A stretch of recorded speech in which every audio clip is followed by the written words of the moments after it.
বন্ধুরা, আপনারা ভিডিওতে দেখতে পাচ্ছেন যে ছেলেরা গ্রাম বাংলার ঐতিহ্যবাহী একটি খেলা খেলছে।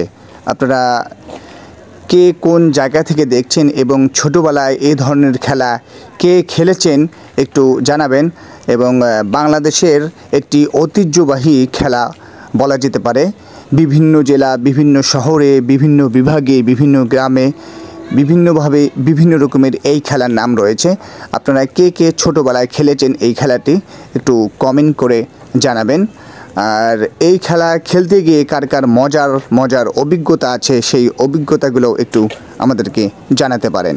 একটা বিষয় বলি, আমাদের এইদিকে কিন্তু এই খেলা চেঙ্কু খেলা, তারপরে ঘুষ খেলা, আরও বিভিন্ন রকমের ইত্যাদি নামে এই খেলা বলা হয়।